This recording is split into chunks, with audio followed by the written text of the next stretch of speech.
It's beginning.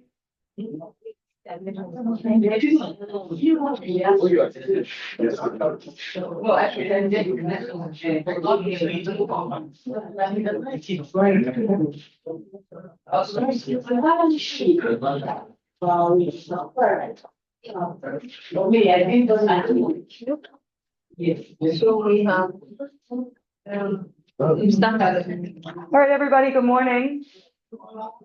My name is Stacey Vanderhurst, and I'm an associate professor at the University of Kansas. I am very excited to welcome everybody to this panel today. This is the Family Planning, Parenting, and Reproductive Health panel, part 1.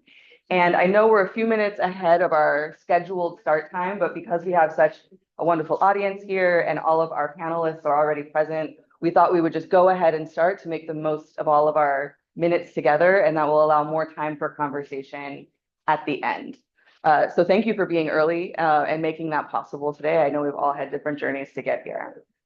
First up, our first panelists will be going in order as they appear on the program. So our first panel will be jointly presented by Mayawa Adeyeye and Olufumulayo Ajemobi of the University of Lagos. They will be presenting on gender, fertility, and urban masculinity in Lagos and Ibadan. Well,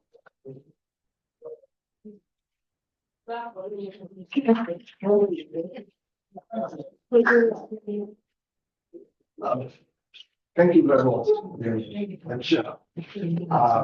Distinguished scholars, good morning.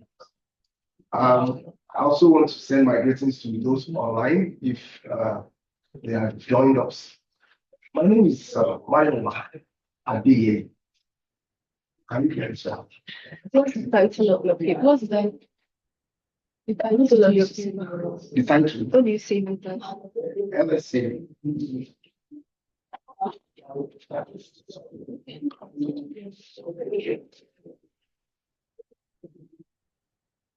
I think you had it before. There is in the bottom. Yeah. Okay. Okay.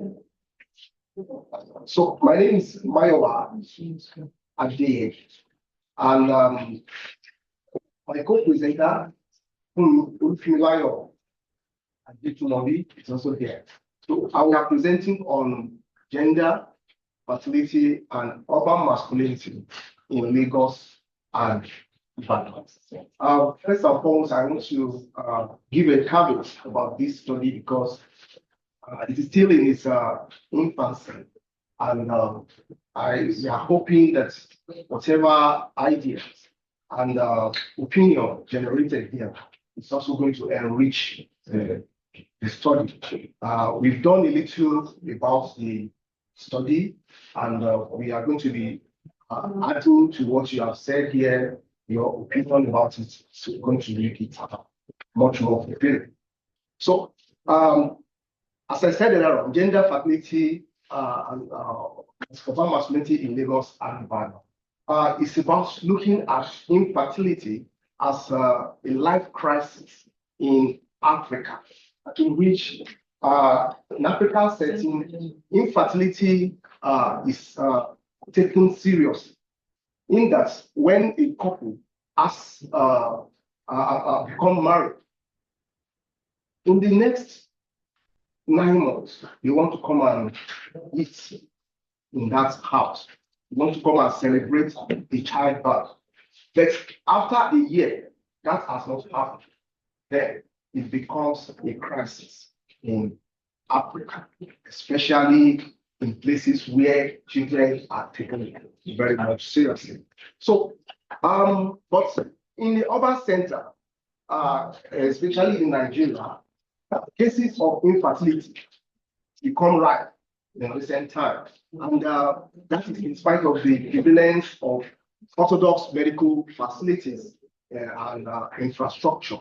So, and infertility has been blamed mostly in Africa on female gender over time. When after some time or some years, we don't have children, in a marriage, the woman is always the culprit.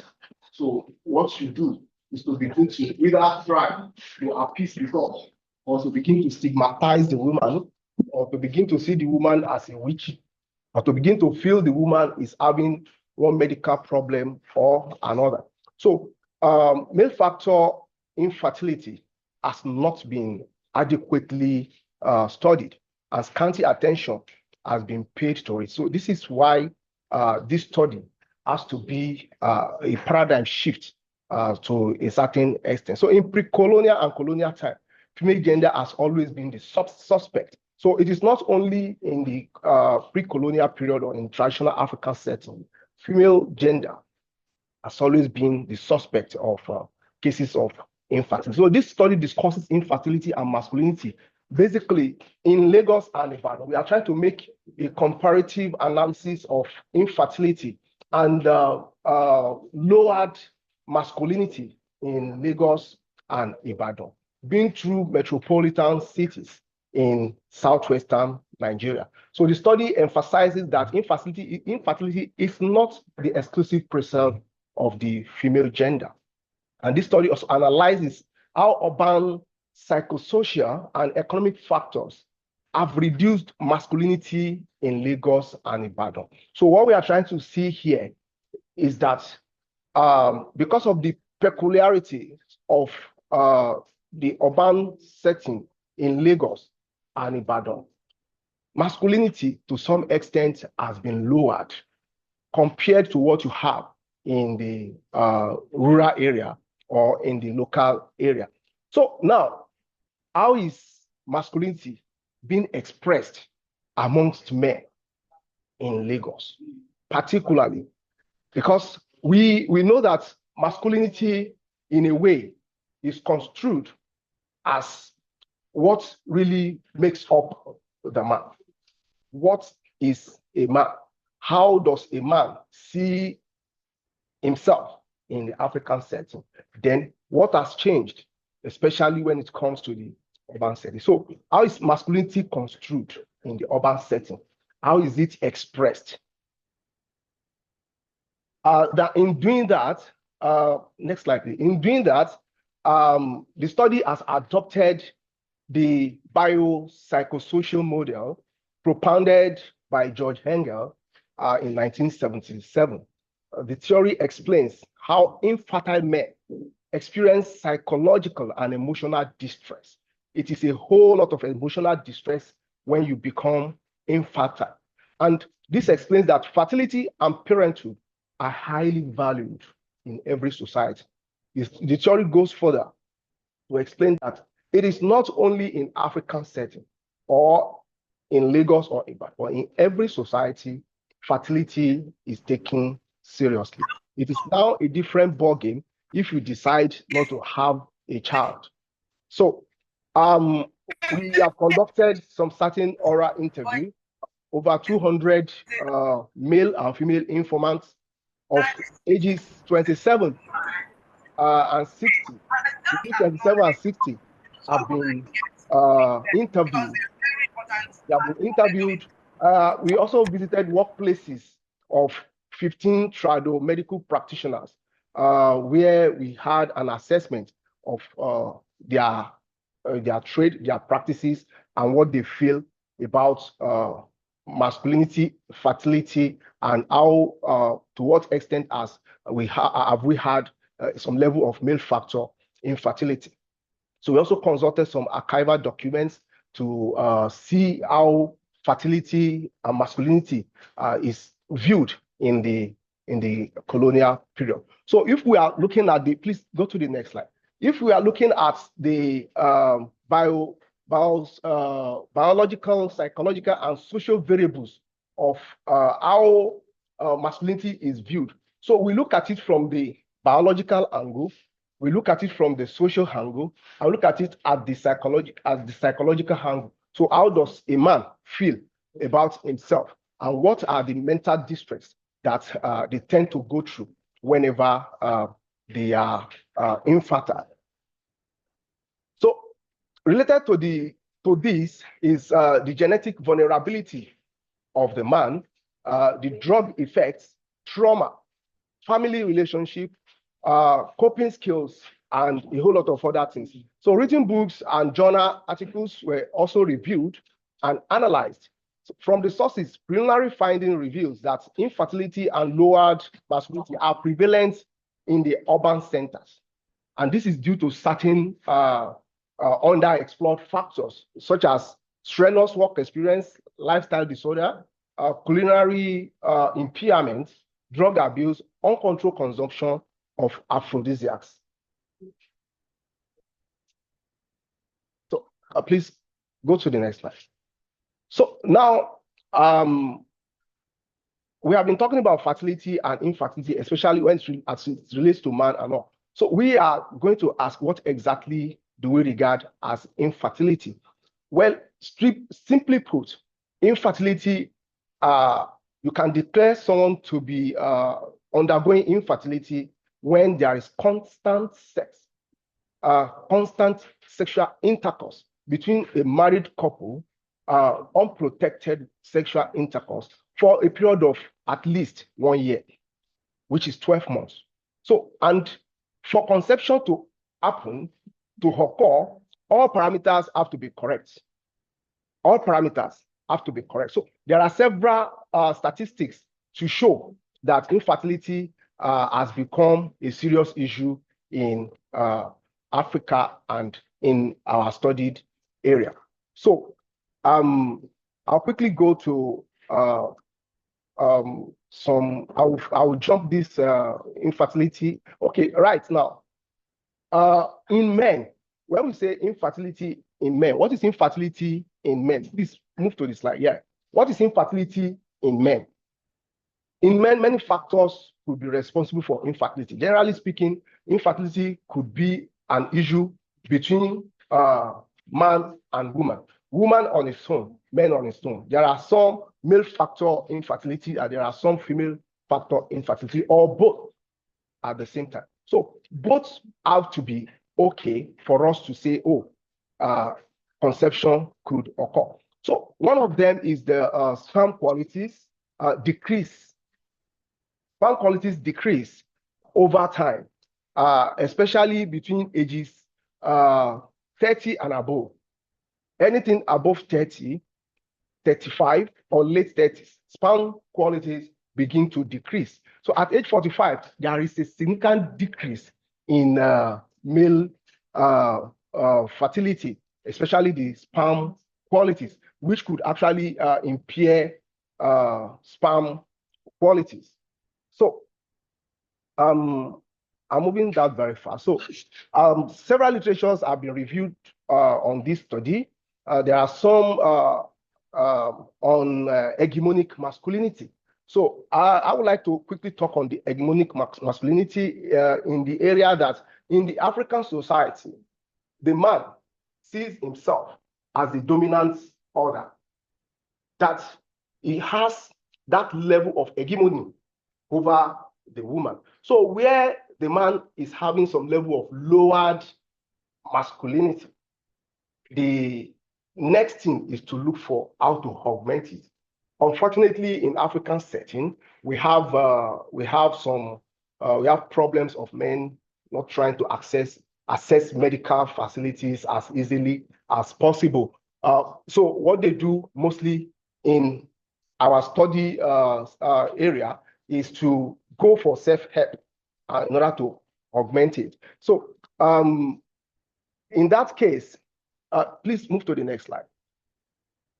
Next slide. Next. Next. Next. Okay. Now, if you look at the image here, these are prevalent in the study area, especially in Lagos.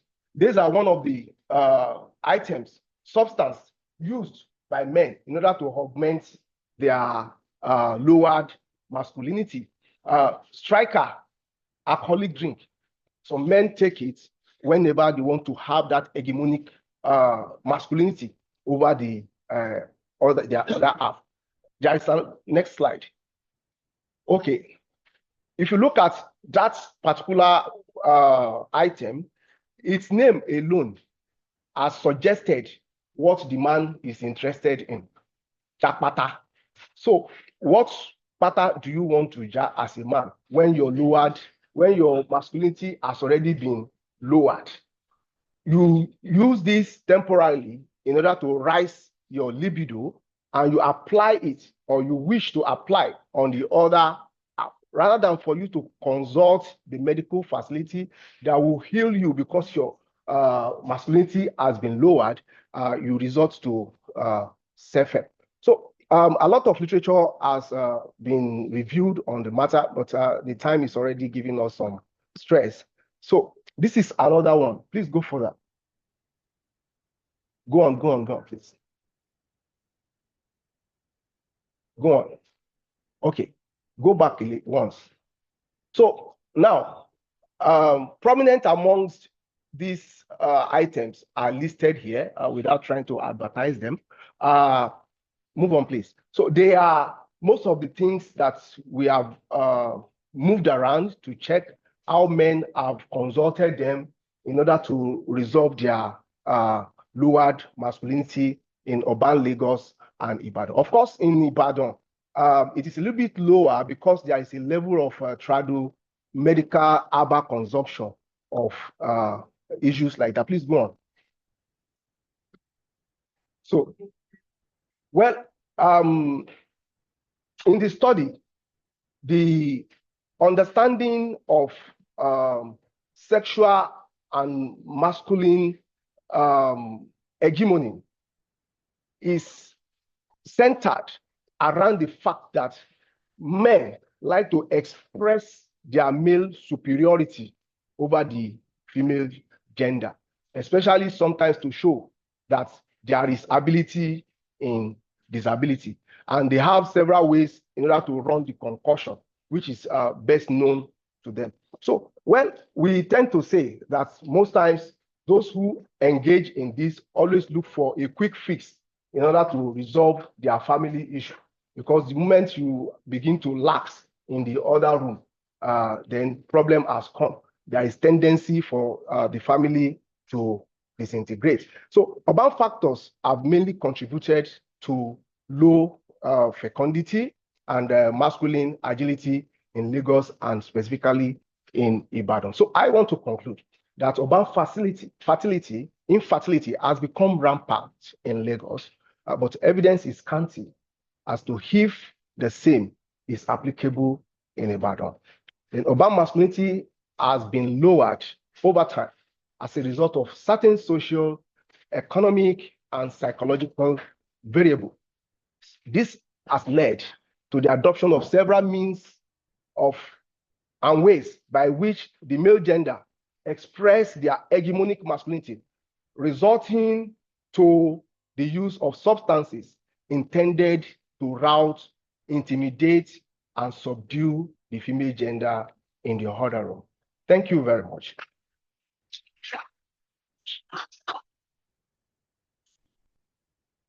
Thank you very much, and thank you especially for adapting to the constraints of our time.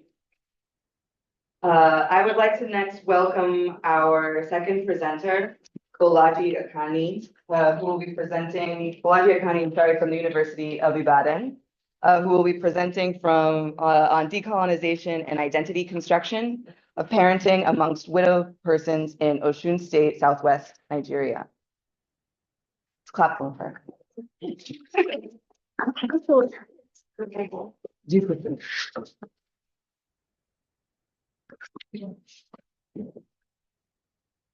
And I'll mention also, I appreciate everyone saving their questions and comments for the end. That way all of the presenters can share the time that we have for discussion. So do make a note of them as you have ideas occur to you. We will have plenty of time for discussion at the end.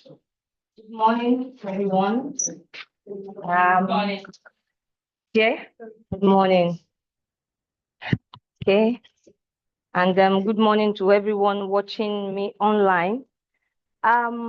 This morning I'll be presenting a topic that says decolonization, identity construction, and parenting among widowed spouses in Osun State, Nigeria, a philosophical perspective.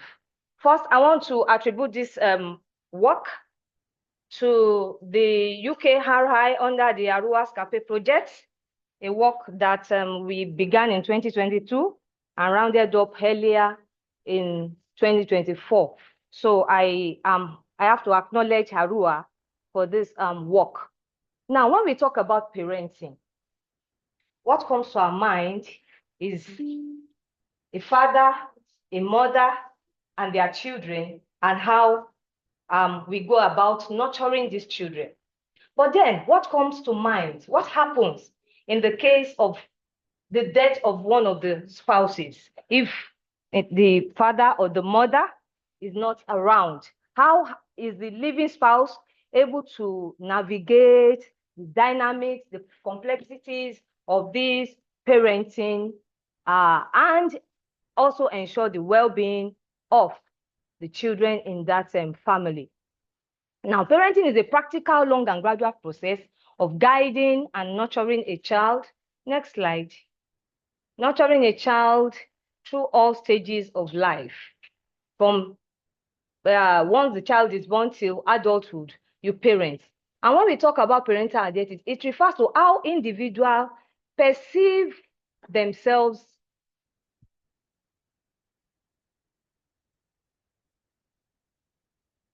how individuals perceive themselves in their parental roles. How are they able to interpret societal interpretations? What do the society think about them as they parent along? What are the cultural norms? What are the gender norms that is attributed to parenting? Now we talk about identity construction.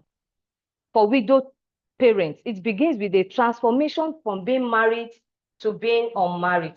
Somebody has just lost his wife, and he begins to look, how am I going to take care of these children?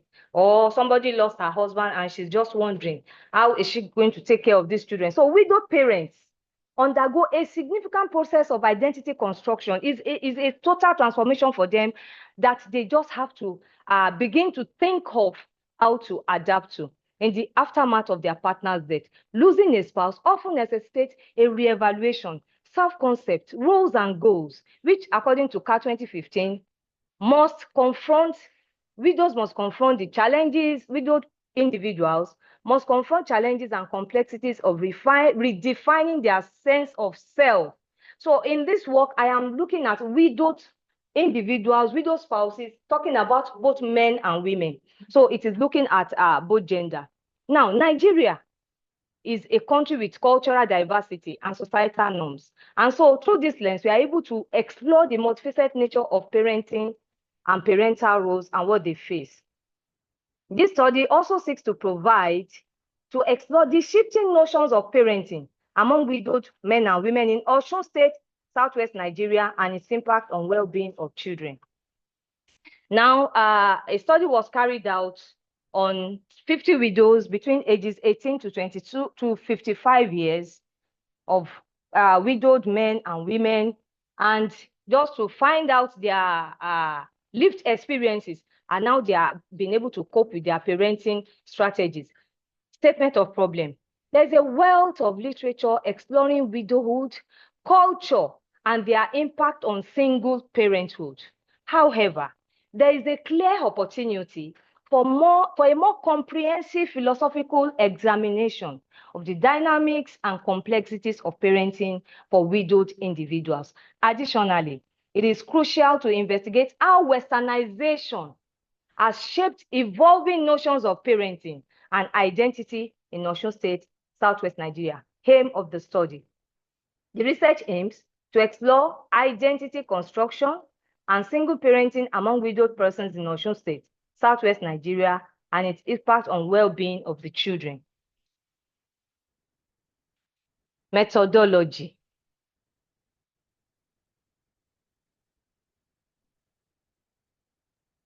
Okay, methodology.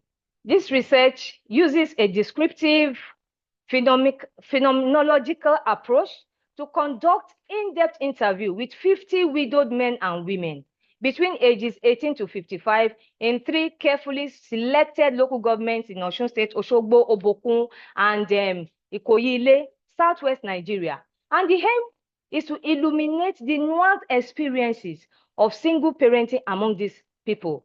Furthermore, the study incorporates a thorough literature review, as well as deconstruction and reconstructive methods to explore the profound influence of Westernization on evolving perceptions of identity construction among widowed individuals. Now, after the research, these are the findings. The study finds that there are dynamics and complexity of parenting for widowed men, which I have just explained, that you find out that some, especially for men, they find it so difficult taking up a dual parental role entirely at the death of their spouse. Some of them explained that bringing up a female child or daughters, you have 3 daughters and the mother is not there, and they find it difficult explaining to the girl when you start your menses, you know, they feel, how do I navigate that? When you want to go into, when you are advancing womanhood, how do they go about that? Some of them explain that, okay, they employ their younger sisters, they employ church members to help them talk to these girls, you know, so that they'll be free and all of that and all of that. And some of them also talked about how they have been able to cope. You know, some of them say, okay, they don't want to remarry because if they remarry, it will be another burden on them. And they also fear that when they remarry, these other women will come and maltreat their children. Don't forget, one of the end results that we seek in this research is to look at how this aspect of parenting enhances the well-being of children. Now, the influence of Westernization has prompted changes in parent identity within Osun State, reflecting in evolving family structures, economic conditions, educational influences, and technology. I will explain to you. Presently, in this age of technology, many of us are dodging our parental role, even as living spouses. The father and the mother are bankers. They go all out, and then they leave the children in care of neighbors, friends, nannies, and all that. Sometimes you have to pay nannies extra time to take care of your children. And then for widowed people, some of them, okay, you cannot cope with having 4 children. The man is no longer there. The woman is no longer there. You just find out that some of them, the sister will take one, they'll send one to Lagos, and they have to do some kind of shared responsibilities. So in the 18th and 19th centuries, father in Yoruba, traditional Yoruba culture in Osun State, took on multiple roles, providing, protecting, and educating their children. However, as we embrace modern technology, society has shifted their parenting roles to babysitters, housekeepers, nannies, teachers, television, phones, neighbors, and siblings.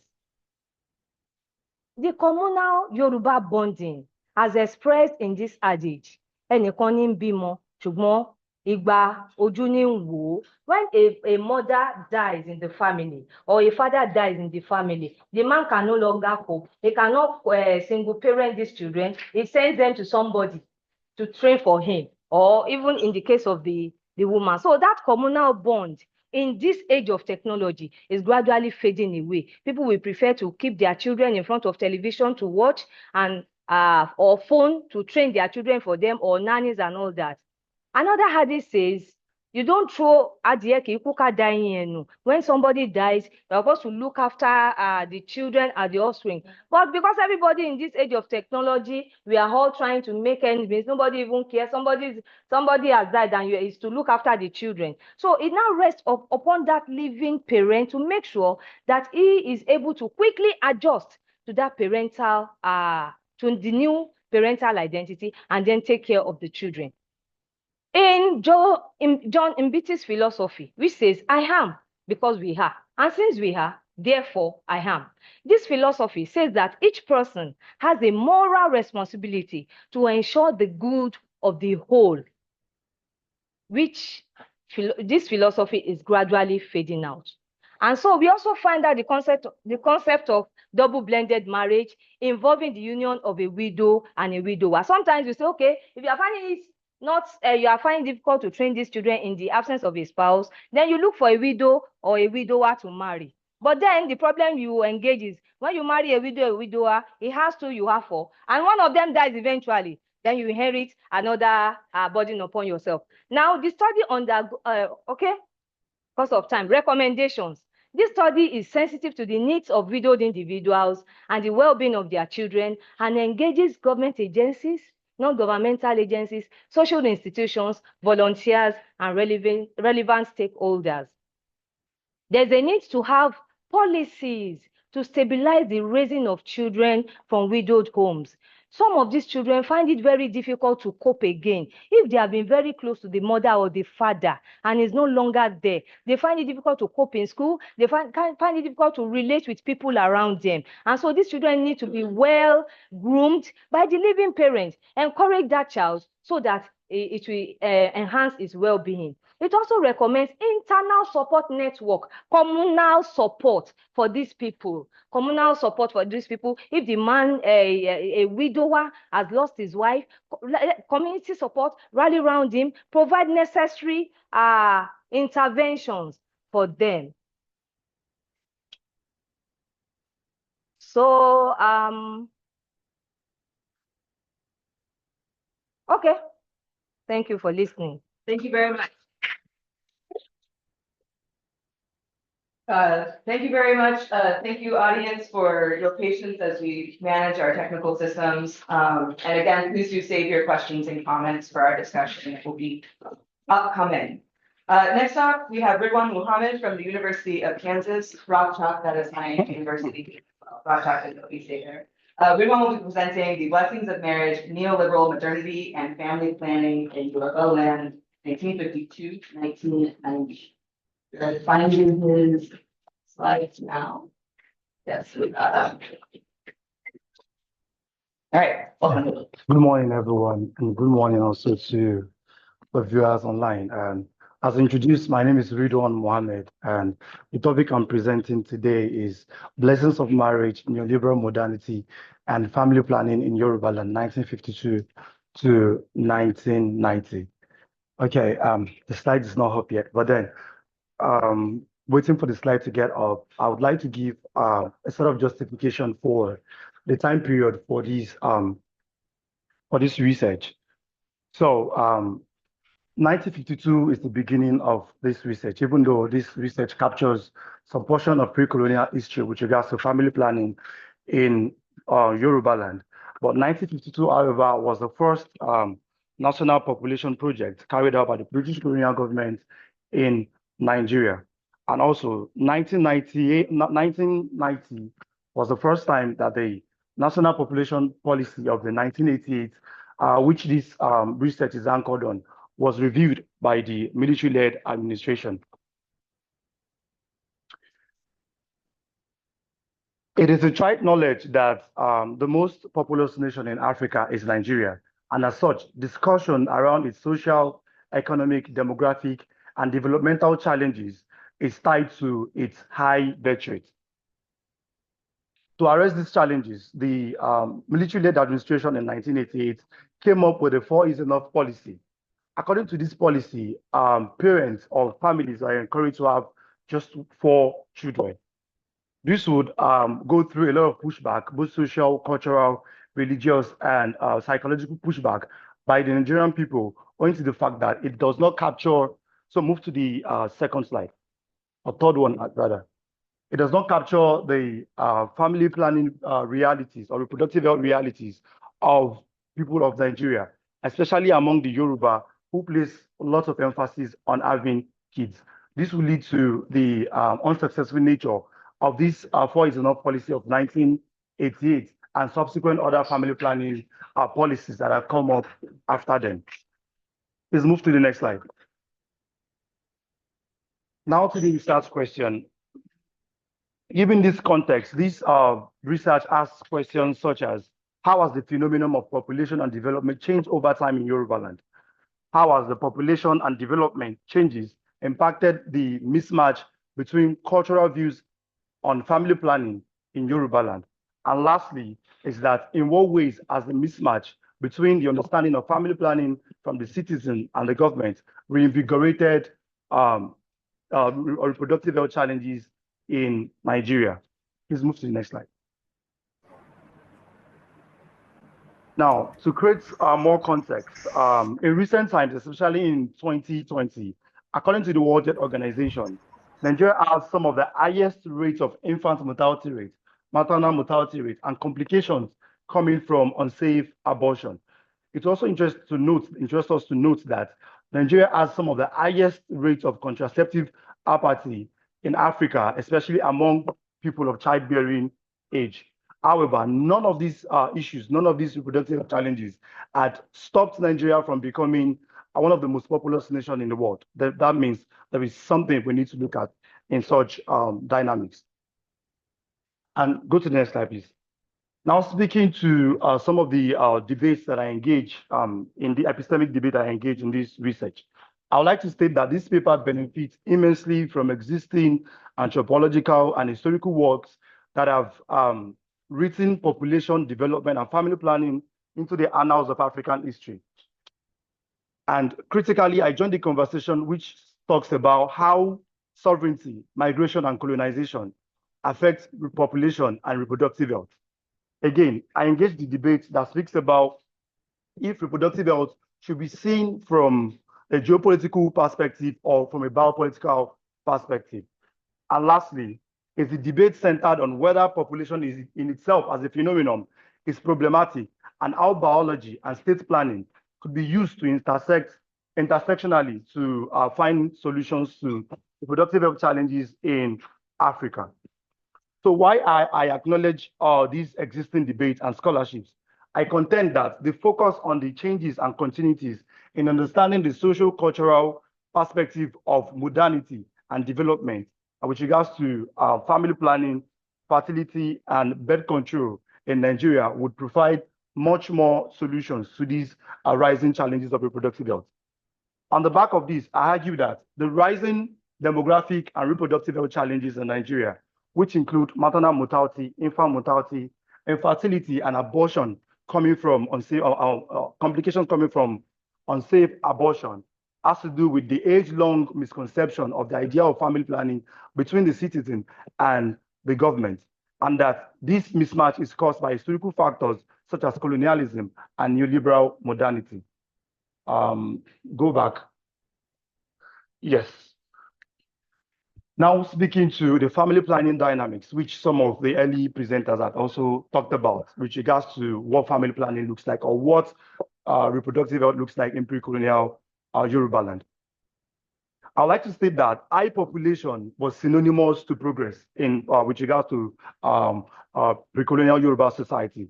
In fact, the viability and the division of polities into empires, kingdoms, chiefdoms, and even family has to do with the number of people that contains these polities. And also, this was nurtured by centripetal forces of patron-client relationship, which means that the father, for instance, would want more child for the father to have significant of stature in the larger society.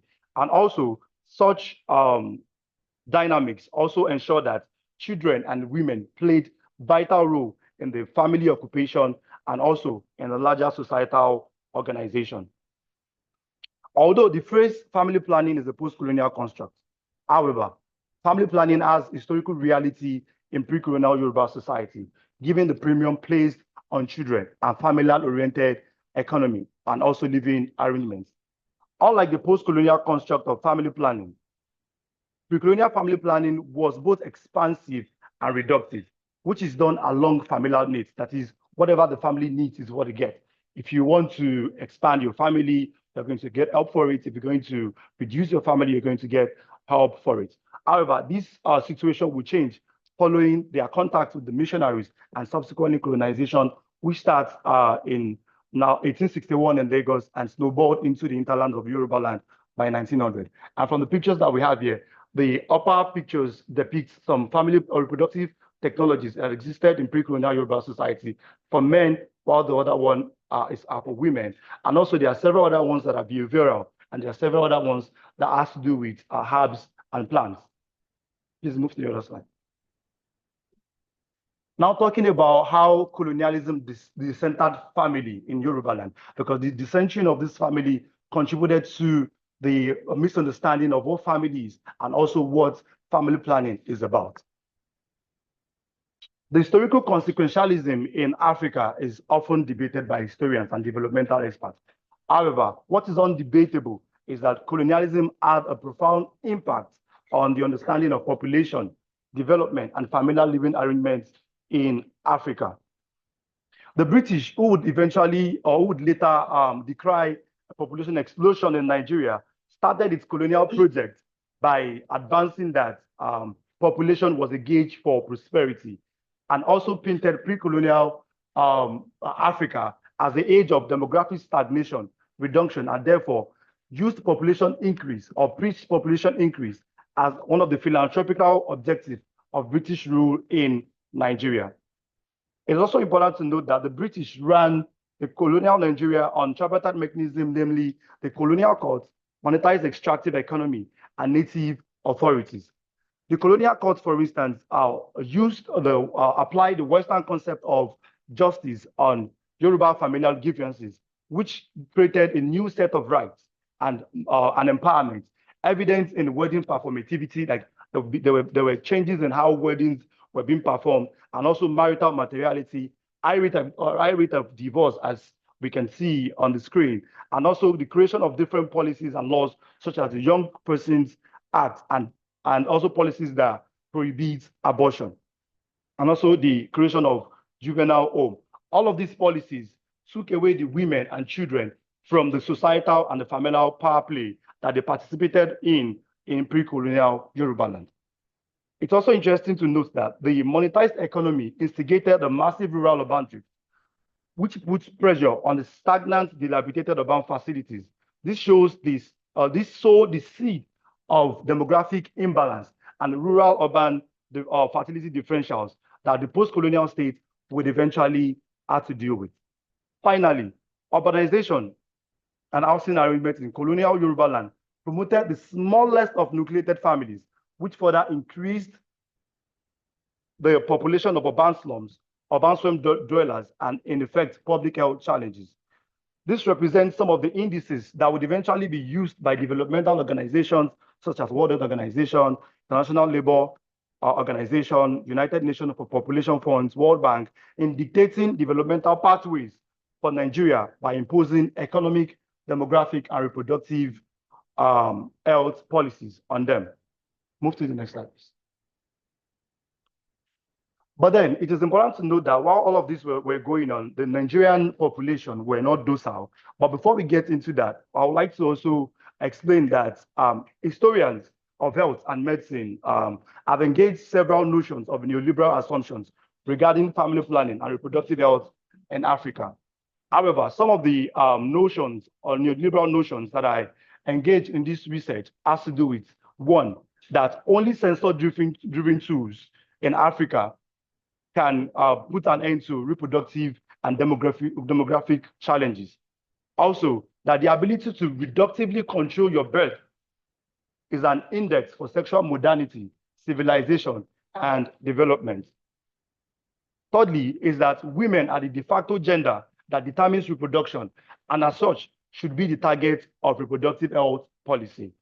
And finally, that procreation among African population is not a rational endeavor.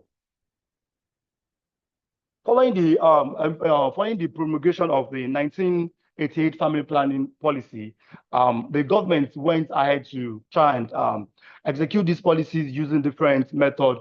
For instance, the image on the far right rather, my own right actually, is the depiction of how the woman was looking at it as a seventh child, where in Yoruba land we know that child are a bundle of joy.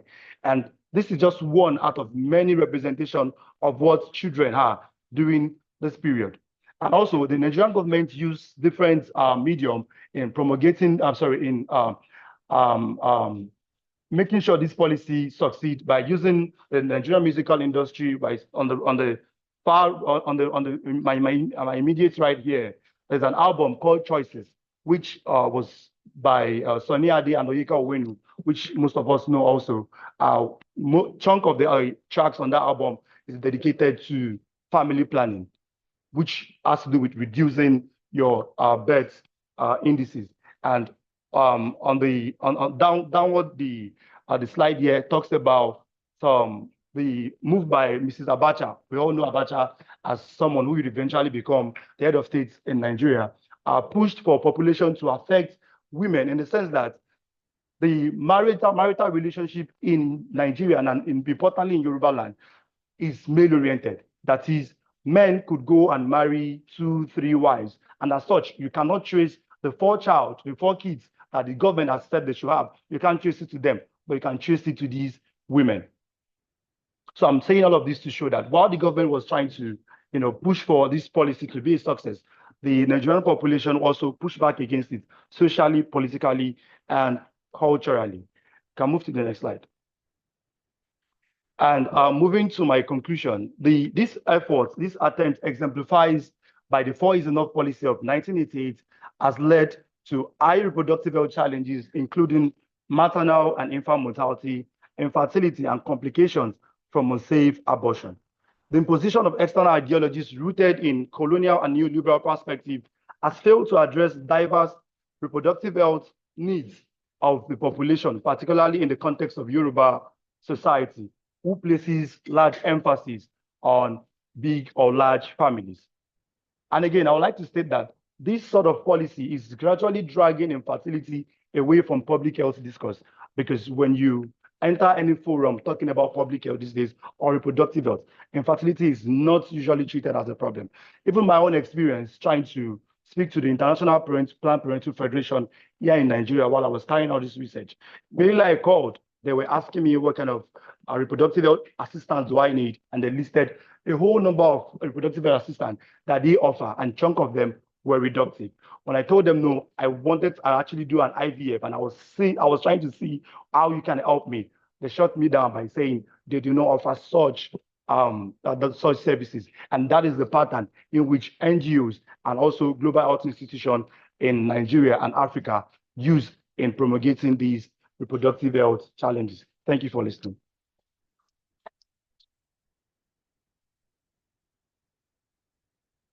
All right, thank you very much. And thank you all of our panelists for keeping such nice time as we move forward in our program. Our final paper will be presented virtually, and I do believe she's present.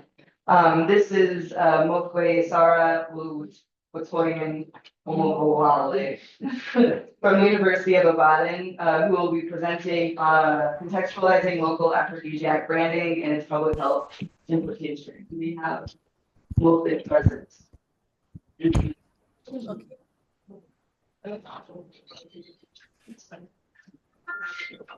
Am I on now? Yes, you have time. Oh, I would like to share my screen, but it seems disabled. But it's okay. I can just go on with my presentation. I'll share the screen. We're working on it.